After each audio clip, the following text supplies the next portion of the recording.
Bienvenue tout le monde aujourd'hui à ce dimanche 19 mai 2024.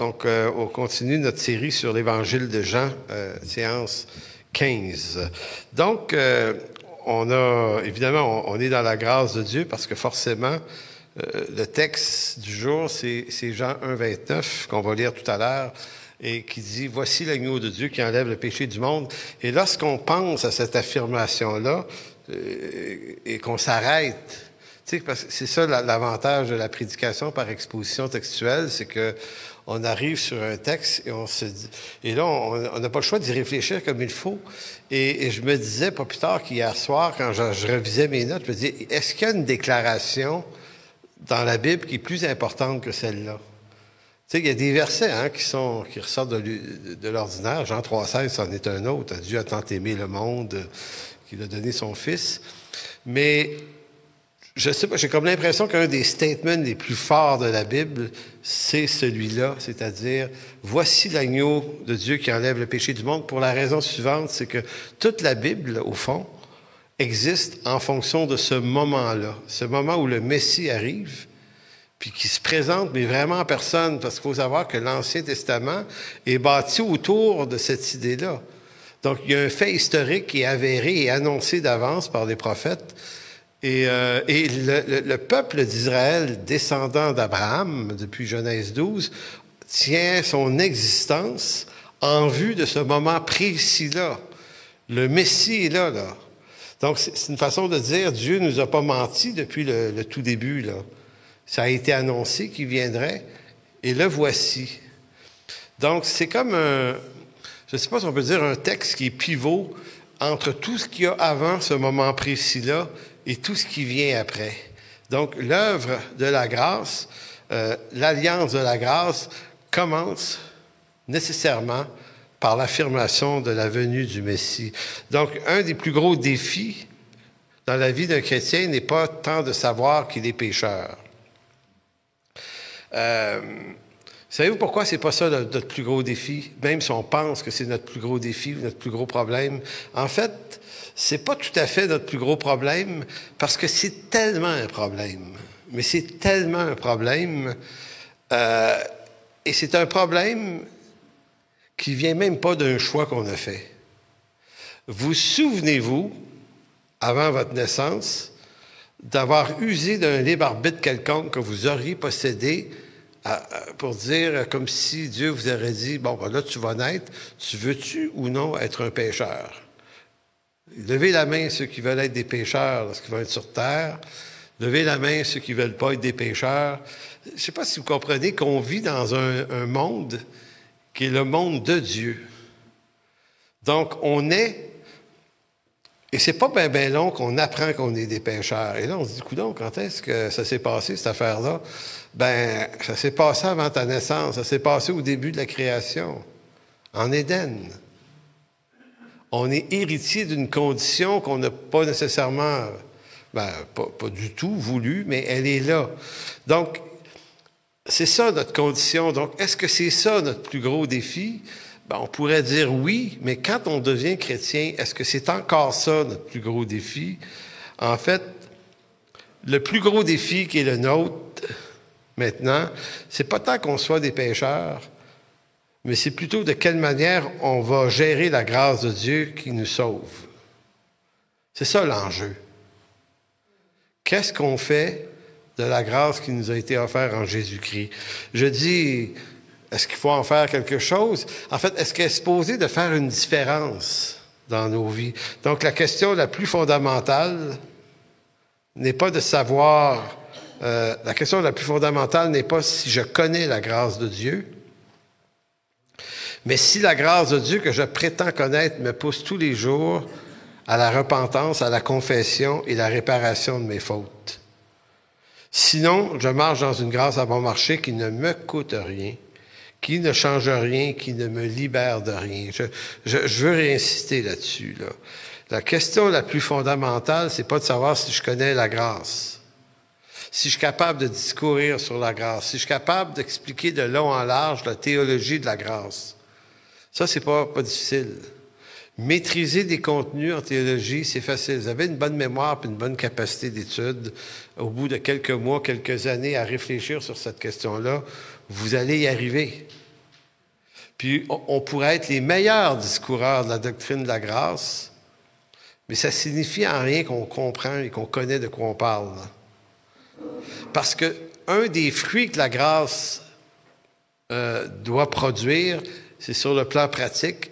La grâce est supposée de faire de moi et de chacun de nous, et ça progressivement, elle est supposée de faire de nous des hommes et des femmes qui deviennent sensibles au mal qu'on fait et désireux de confesser les choses. La confession de nos fautes devance le pardon des fautes. C'est complètement oublié, ou presque complètement oublié dans notre milieu évangélique. Je le disais dans un cours dernièrement, on commence toujours par le pardon. On se dit que le plus important, c'est le pardon. En fait, le pardon, c'est l'acte second de la confession. On est pardonné parce qu'on confesse. Donc, si on veut rétablir notre relation avec une personne qu'on a blessée, c'est pas en lui demandant de nous pardonner, c'est nous en confessant notre faute afin qu'elle nous pardonne. La confession, c'est l'acte premier. Donc, la grâce de Dieu est supposée de produire ce fruit-là et on va voir pourquoi aujourd'hui. Si la confession et la réparation de mes fautes, c'est pas devenu un réflexe depuis que je suis sauvé, ça signifie que je me sers de la grâce comme l'expression de Dietrich Bonhoeffer. On va lire un petit bout d'un de ses livres tout à l'heure. Il appelle ça une grâce à bon marché, c'est-à-dire une grâce qui ne coûte rien. Mais ça ne coûte rien, la grâce. Ben, elle ne va rien changer dans ma vie, puis elle va me libérer de rien. Alors que la grâce de Dieu est libératrice. Donc, la grâce ne fait pas en sorte que je ne suis plus un pécheur. Parce qu'on dit, y a-t-il un changement qui se passe par la grâce? Oui, mais est-ce que ça fait que je ne suis plus un pécheur? Qui d'entre vous, le lendemain de son salut, s'est rendu compte qu'il ne péchait plus? Qui pêche encore? Il y en a qui n'ont pas levé la main. En fait, la grâce de Dieu, son œuvre, c'est pas de faire qu'on n'est plus des pécheurs. On est pécheurs, on habite ce corps de mort jusqu'à notre mort. Cependant, si la grâce ne fait pas en sorte que je ne suis plus un pécheur, elle permet que je peux marcher dans l'intégrité. J'ai plus besoin de mentir, j'ai plus besoin de tromper, j'ai plus besoin de manipuler. Pourquoi la grâce produirait ce fruit-là? Parce que la grâce, c'est le pardon de mes fautes. Quand on ne connaît pas l'œuvre de Jésus-Christ et l'œuvre sacrificielle et son pardon, on est coincé avec nos fautes. Il faut les cacher. Il faut les transformer, il faut les expliquer, il faut les excuser, il faut les justifier. Il n'y a pas de pardon. Bon, on peut être pardonné par des gens qu'on a offensés pareil, si on n'est pas croyant. Mais je veux dire, devant Dieu, là, c'est une accumulation de choses qui nous tue tranquillement. Alors que la grâce de Dieu, c'est comme une porte qui s'ouvre en disant, regarde, t'es gracié, tu peux demander pardon. Tu n'as pas besoin de mentir, tu n'as pas besoin de voler, tu n'as plus besoin de ces réflexes qui sont des réflexes de l'homme sans Dieu qui, lui, a besoin de ça pour survivre. Toi, tu n'en as plus besoin, tu es lavé, purifié, pardonné. Donc, il faut penser le jeu de cause à effet entre les deux. Donc, la solution qu'apporte Jean-Baptiste, et là, on va lire le texte, Jean 1, 29, on l'a lu la semaine passée aussi, mais il va dire le lendemain, Jean 1, 29, il vit Jésus venant à lui et il dit, « Voici l'agneau de Dieu qui ôte le péché du monde. » Donc, c'est comme le fin mot de l'histoire se produit là. Et je dis le fin mot de l'histoire de l'humanité. Hier, je lisais un commentaire très intéressant du professeur Sylvain Romivravski. C'est un ouvrage sur l'eschatologie. Puis il fait remarquer quelque chose, lui. Pourquoi on dit de Jésus-Christ, dans le livre de l'Apocalypse, qu'il est le roi des rois?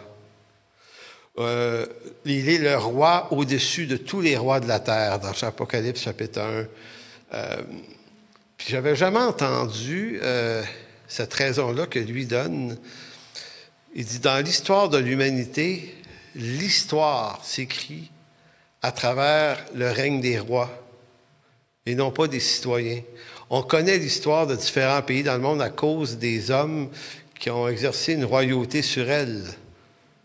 Que ce soit les Césars dans le monde romain ou les autres dirigeants de n'importe quel... On connaît l'histoire de la Grèce, on connaît les rois qui ont régné là, Alexandre le Grand et plein d'autres. Donc, c'est les rois qui font l'histoire. Puis en Apocalypse, quand la victoire de Christ affirme que Jésus est devenu le roi au-dessus de tous les rois, ça signifie que le contrôle et l'histoire vont être déterminés par sa vie à lui maintenant. C'est plus les rois qui font l'histoire, c'est le roi des rois. C'est de son histoire dont il s'agit. Donc quand Jean affirme « Voici l'agneau de Dieu qui ôte le péché du monde », il est en train de dire qu'il y a une seule personne dans l'histoire de l'humanité qui pouvait changer le courant de l'histoire quant à la pire tragédie de l'histoire humaine qui était la chute. Personne d'autre peut régler ce problème-là, sinon Jésus, l'agneau de Dieu, le roi des rois, qui enlève le péché du monde. Fait que ça change l'histoire au complet. Ça prolonge votre histoire et la mienne dans une éternité bienheureuse avec lui. Donc, c'est énorme, son œuvre. Donc, la condition pécheresse qu'on a reçue d'Adam a été imputée avant la naissance, avant notre naissance. Et ce que l'Écriture affirme aussi, c'est que la délivrance de cette condition pécheresse, condition qu'on a reçue avant notre naissance, Paul va dire que la délivrance nous a également été prédestinée avant notre naissance. Fait que aussi curieux que ça puisse paraître, il s'est passé plein de choses avant qu'on existe et qu'elle allait nous être prédestinée et imputée. Romains 8, verset 28. « Nous savons du reste que toute chose concourt au bien de ceux qui aiment Dieu, de ceux qui sont appelés selon son dessein. » Et là, on entre à partir du verset 29 dans l'escalade, si on veut, l'escalade ou les étapes du plan de Dieu depuis notre salut par prédestination jusqu'à notre glorification. Il va dire, car ceux qu'il a connus d'avance. Le texte ne mentionne nulle part, car ceux que Dieu a connus, la décision qu'il prendrait. On fait dire ça, ce texte-là. Le texte grec ne le dit pas. Car c'est pas des décisions que Dieu a connues d'avance, c'est des personnes. Mais en français, c'est magnifiquement traduit. Car ceux qu'il a connus d'avance, il les a aussi prédestinés à être semblables à l'image de son Fils. On pourrait s'arrêter là puis être en adoration. Juste pour ça. Il nous a prédestinés à être semblables à l'image de son Fils. On relit ça. Il les a aussi prédestinés, vous n'étiez pas nés là, à être semblables à l'image de son Fils. C'est pas une mince affaire. La beauté, la grandeur et la gloire du Fils de Dieu nous est prédestinée à nous, qu'il a connus d'avance. Il les a aussi prédestinés à être à l'image de son Fils, afin que son Fils fût le premier-né entre plusieurs frères. Et ceux qu'il a prédestinés, il les a aussi appelés. Et ceux qu'il a appelés, il les a aussi justifiés. Et ceux qu'il a justifiés, il les a aussi glorifiés. Écoutez, c'est intense. Puis quand on lit l'Écriture, on ne mesure pas tout le temps l'intensité et la richesse de ce qu'on est en train de lire. Donc, avant même qu'on en prenne conscience, Paul nous dit que ces choses-là nous ont été acquises par prédestination, par la volonté de Dieu. C'est pour ça qu'on a dit en ouverture, notre plus gros problème, c'est pas tant d'être des pécheurs, parce que la solution est déjà venue. Est venue. Nous, on a pris conscience, un jour, on s'est tourné vers Dieu. Dieu a créé les circonstances qui ont fait en sorte qu'un jour, on se retrouve à se tourner vers lui. Il nous a donné des oreilles pour entendre, des yeux pour voir. Comme dit le psaume 42, il nous a creusé une oreille ou sculpté une oreille. Donc, autrement dit, autant la cause que la solution du péché ont été traitées et résolues avant que le pécheur ne voie le jour. Puisque la mort de Christ satisfait la justice de Dieu, Dieu nous impute la justice de Dieu comme une certitude de notre salut. Et quand on regarde ça, on se dit, me semble que je me sens pas de même. Est-ce qu'on se sent appelé, glorifié, justifié? Non, nous, on est dans notre condition, dans notre carcasse de mort. Hein? On sait, là, le péché atteint notre état physique, atteint notre état mental, puis notre état moral. Mais dans Romains chapitre 4, verset 7,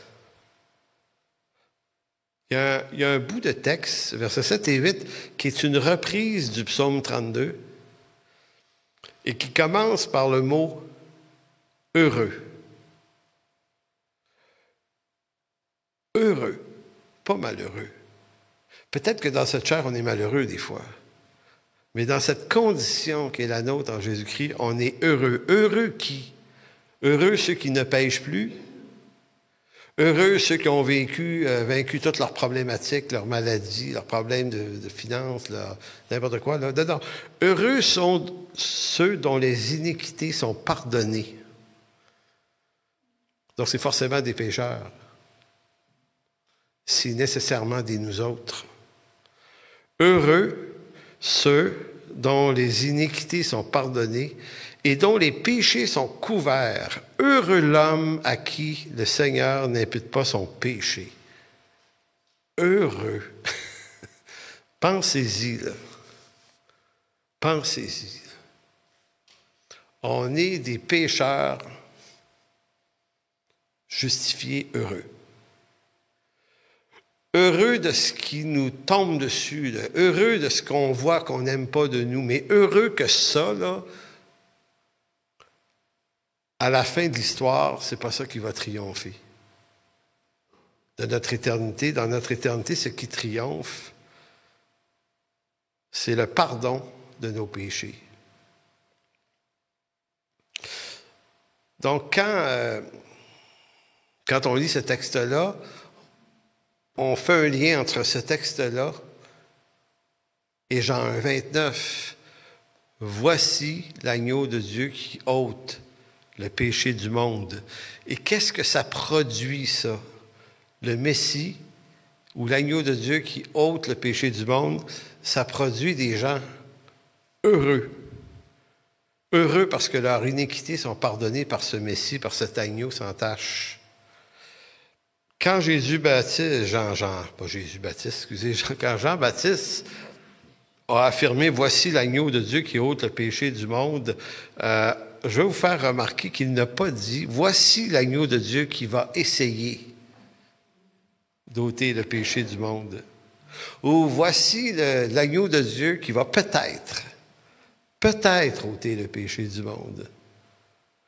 Non, il fait une affirmation qui est une résolution certaine. La réussite de l'expiation du péché de l'homme est assurée, selon Jean-Baptiste, avant même que Christ ne meure et ressuscite.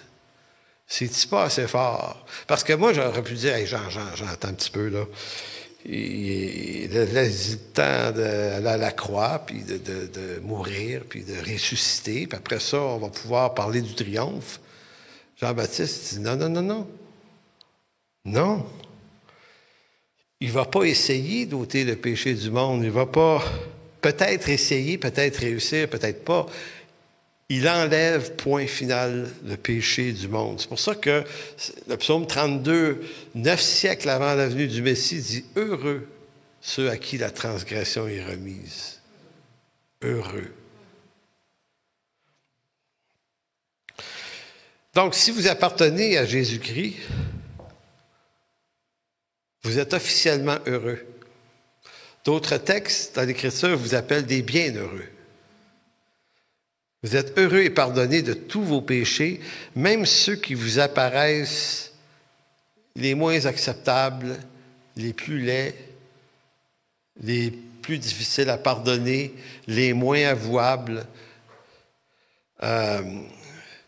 Christ a ôté le péché. Il n'a pas ôté quelques péchés en disant « il y a des péchés que j'enlève, il y en a que je n'enlève pas. Il y en a que c'est... Non, ça c'est trop. Là. C'est trop. Ben, voyons, c'est bien trop. Là. On ne peut pas aller aussi loin que ça dans la grâce. Non, la grâce va aussi loin que ça. D'ailleurs, Marjolaine fait un chant là-dessus. Aussi loin, il va aussi loin que ça. Elle va chanter la semaine prochaine. Tu peux-tu demander si ça peut la faire, cette chanson-là? C'est vraiment un beau chant. Il va aussi loin que tu es perdu. Fait que tu peux pas dire, ouais, mais moi, tu sais, hey, si tu savais ce qui se passe dans ma tête, tu savais des affaires qui me sont arrivées, ben, j'ai pas besoin de le savoir. Christ le sait et il ôte le péché. Point. Fait qu'arrête ça là. T'es heureux. Bon, c'est peut-être tough la vie, t'as peut-être mal au coude. Moi, j'ai mal partout ces temps-ci. Le matin, quand je me lève. Mais bon, c'est ça notre réelle condition. Donc, tout à l'heure, on disait, le vrai problème, le vrai défi, c'est pas tant qu'on soit pécheur. Le vrai défi, c'est comment on gère la grâce de Dieu, comment on y croit. Dans Hébreux 9, 29, il est écrit que lorsque Jésus apparaîtra, il va apparaître sans péché une seconde fois à ceux qui l'attendent pour leur salut. Vous entendez? Hébreux 9, 29. Il va apparaître sans péché une seconde fois à ceux qui l'attendent pour leur salut.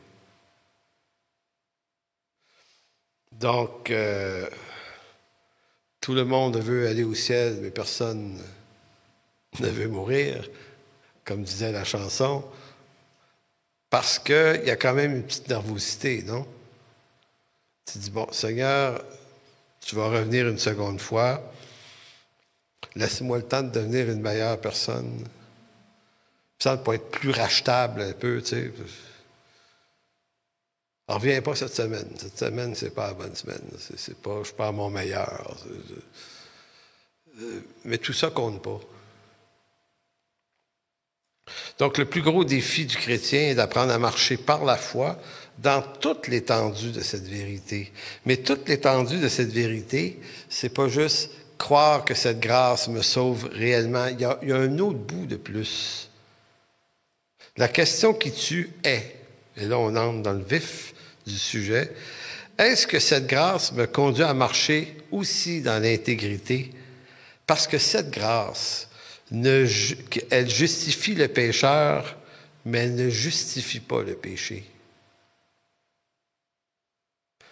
Et là, ici, on rentre dans une vision, si on veut, un regard sur le christianisme actuel qui, je pense, a tendance à utiliser la grâce pour justifier le mal,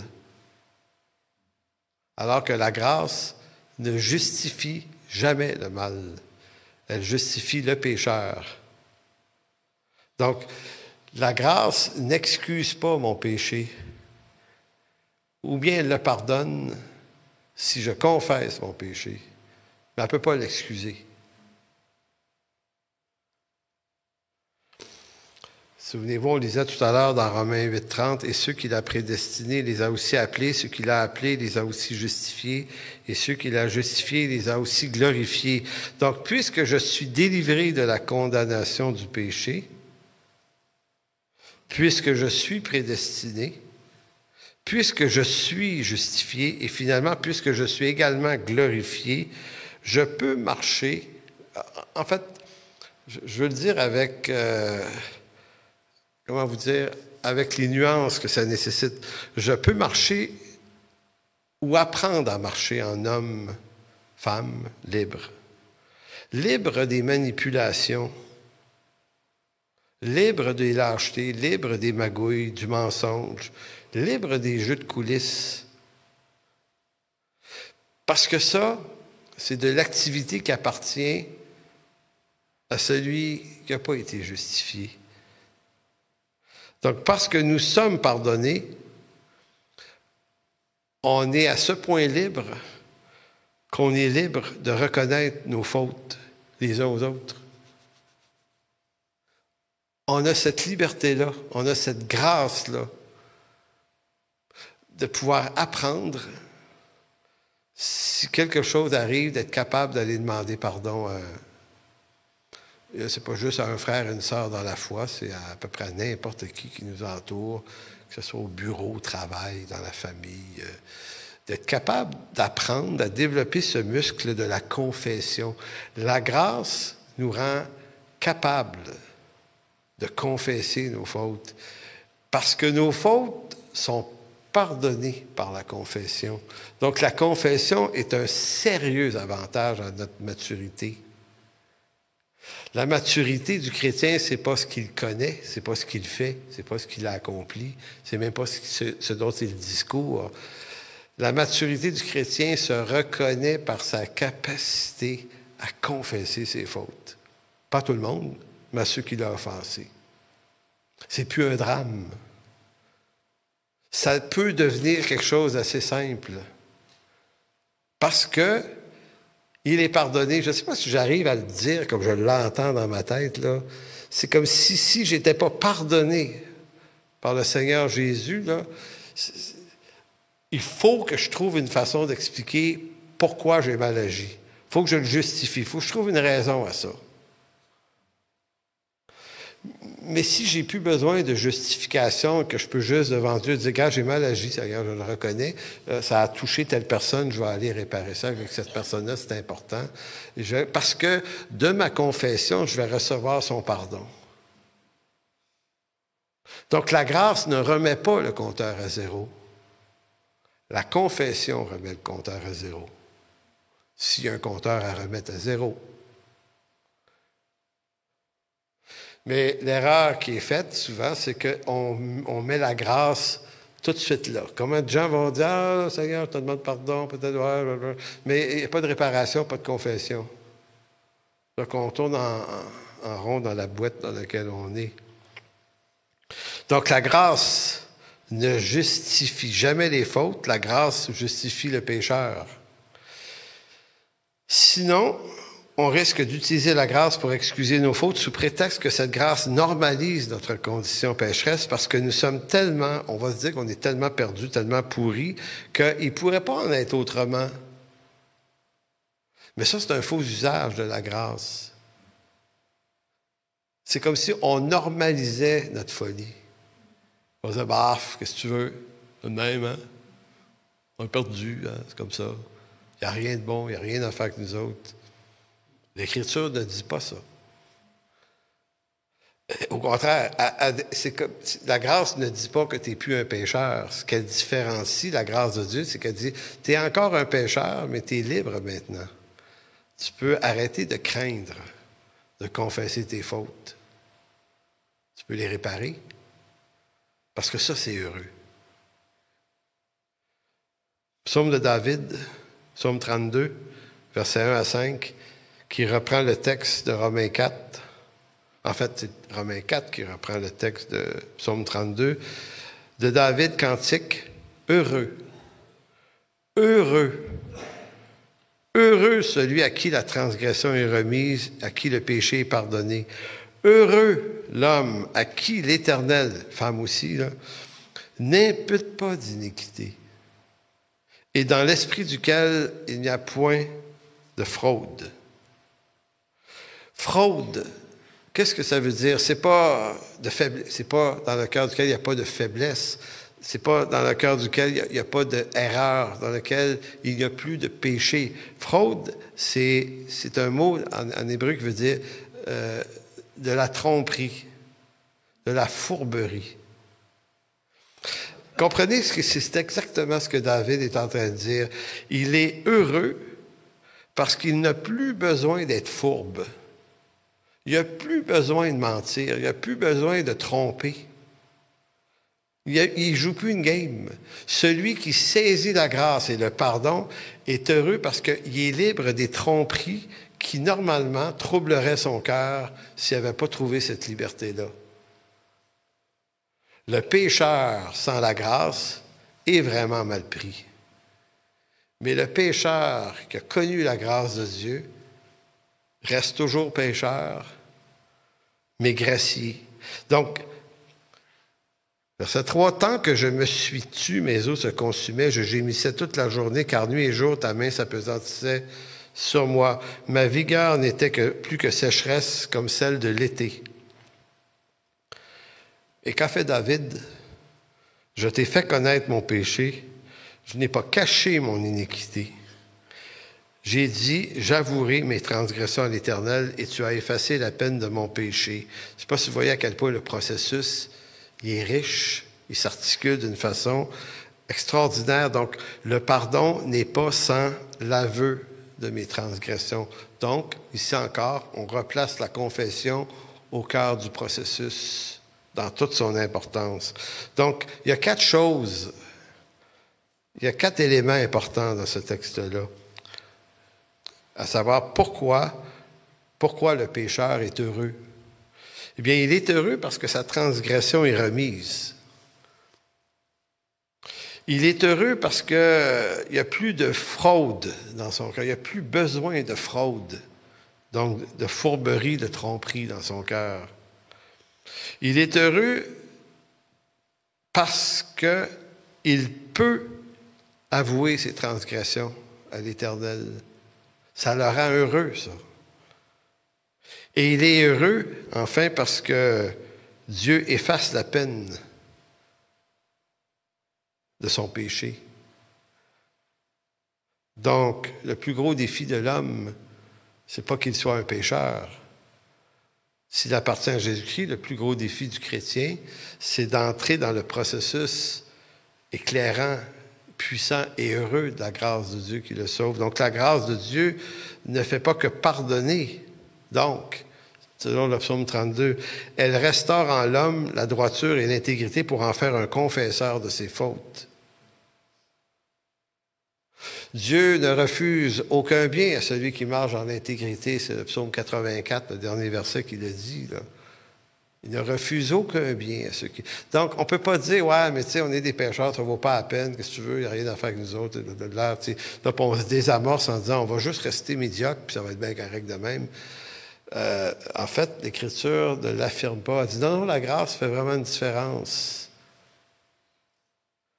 Mais la grâce à bon marché, elle, se concentre sur le pardon et maintient l'esprit de fraude dans le cœur. Parce que la grâce à bon marché, elle, ce qu'elle fait, ce qu'elle produit, puis de la façon qu'elle est souvent amenée dans les églises, c'est qu'on va faire pression sur l'offensé pour qu'il pardonne son offenseur, puis on va laisser l'offenseur libre, sans lui dire, non, non, toi, là, tu ne peux plus faire partie de la communion des frères tant que tu n'auras pas confessé ta faute à ton offensé.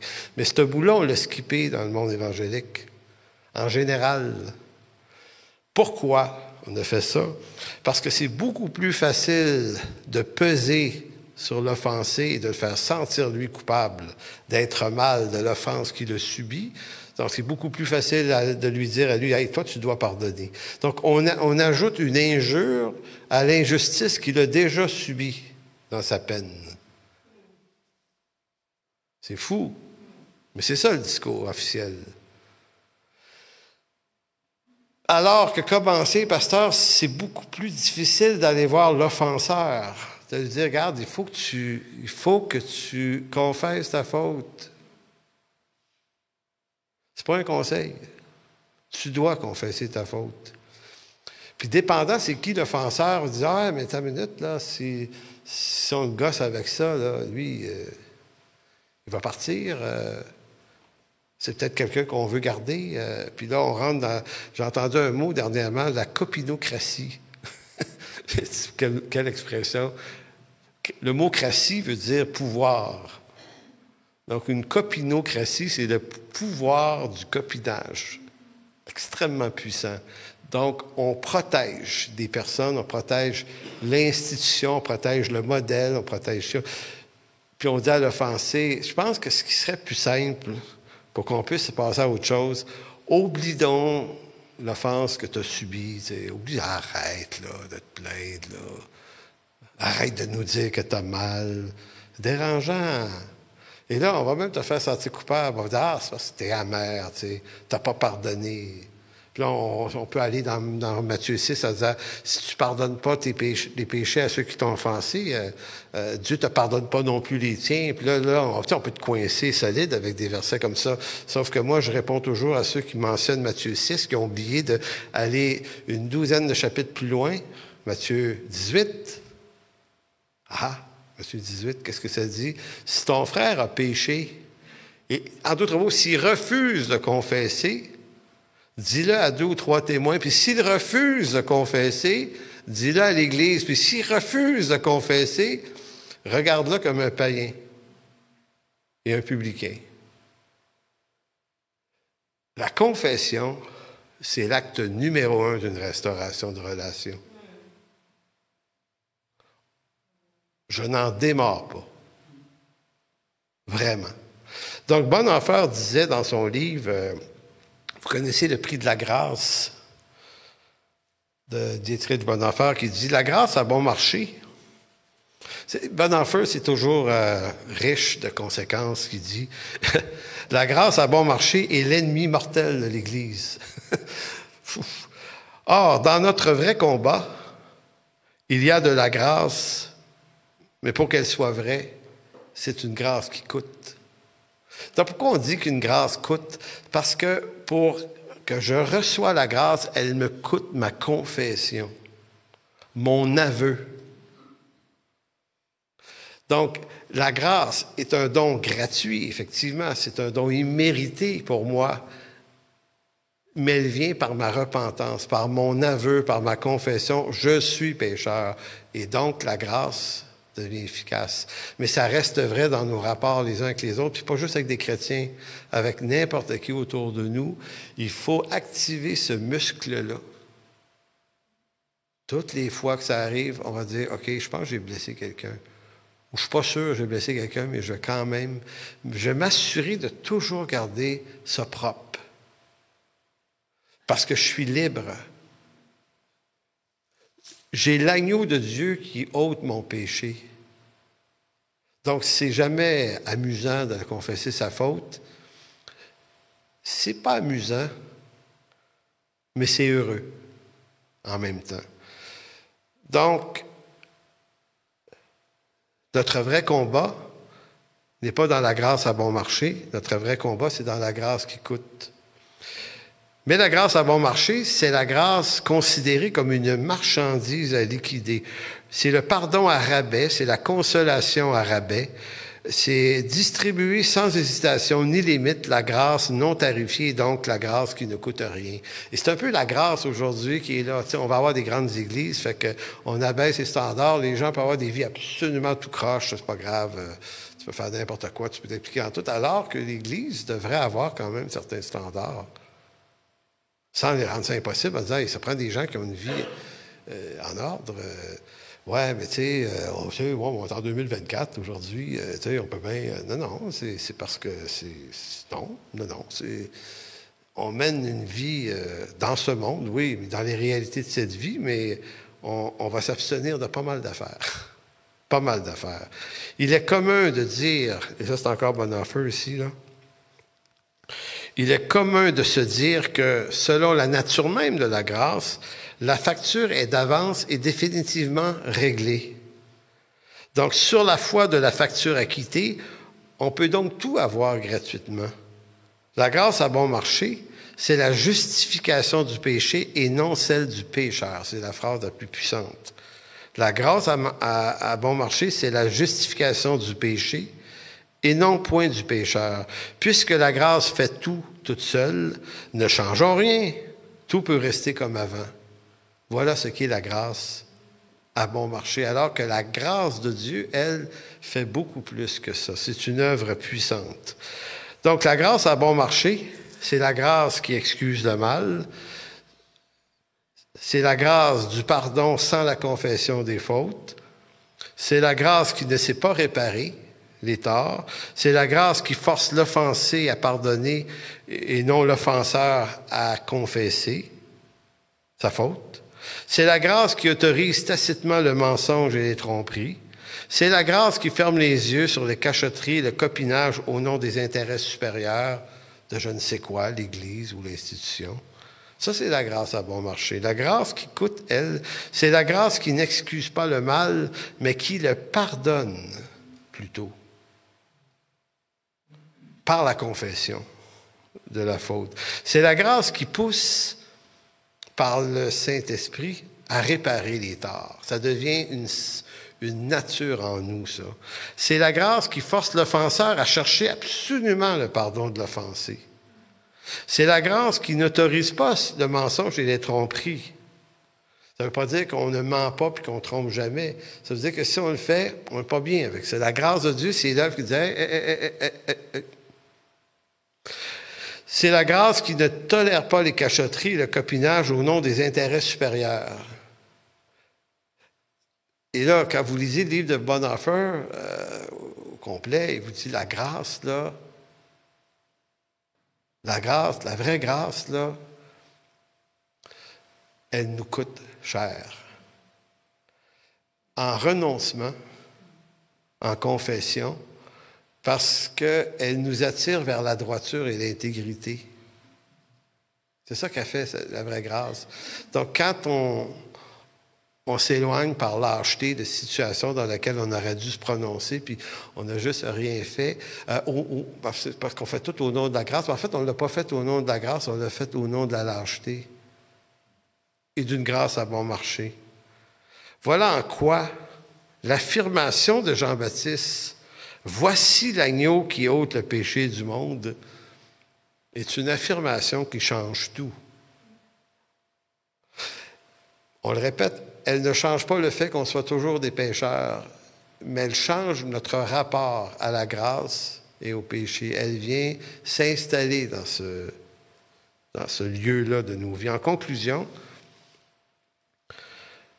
au départ de ce message, j'avais dit ceci, la question la plus fondamentale n'est pas si je connais la grâce de Dieu, mais si la grâce que je prétends connaître me pousse tous les jours à être sensible, à confesser et à réparer mes fautes. Sinon, je marche en vertu d'une grâce à bon marché qui ne me coûte rien, mais qui donc ne changera rien et ne me libérera de rien. Donc, une grâce à bon marché est une grâce sans effet. Tite 2, 11 à 14.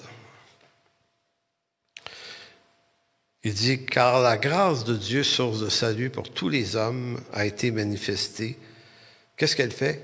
Elle nous enseigne à renoncer à l'impiété, aux convoitises mondaines et à vivre dans le siècle présent selon la sagesse et la piété, en attendant la bienheureuse espérance de la manifestation de la gloire du grand Dieu et de notre Seigneur Jésus-Christ. C'est un texte magnifique sur ce que nous enseigne la grâce.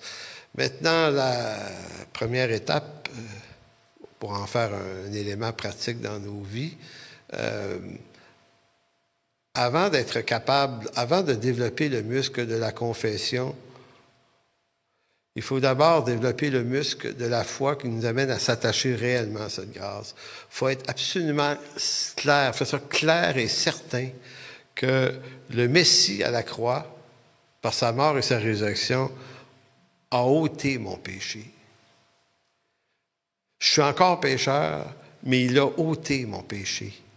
Il a ôté mon péché. Maintenant, ça fait en sorte que je suis heureux de ce que je suis pardonné.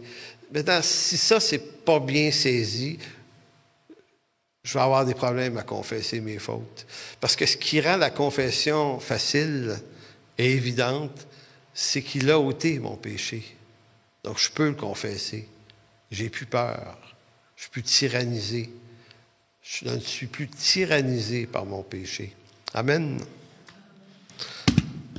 Alors, Père, on veut te dire merci aujourd'hui pour le don de ton Fils. Seigneur, depuis hier que je réfléchis à ce mot « heureux », celui à qui les transgressions sont remises. Ça fait 40 ans que je dis ce texte. Et tout à coup, hier, il s'est comme éclairé nouvellement dans mon cœur. Heureux. Tu dis, Seigneur, que je suis un homme heureux. Et Seigneur, qu'est-ce qu'on peut faire d'autre aujourd'hui sinon que de te remercier pour cette œuvre que tu as faite pour nous? Il ne t'a pas attendu qu'on en soit pleinement conscient, qu'on en possède toute l'intelligence et la compréhension pour nous en faire cadeau, Seigneur. Tu nous en as fait cadeau par prédestination. Et ça, Seigneur, ça rend encore plus solide la promesse de ton salut, de ta rédemption pour nos vies. Alors, merci, mon Dieu, pour le pardon. Amen.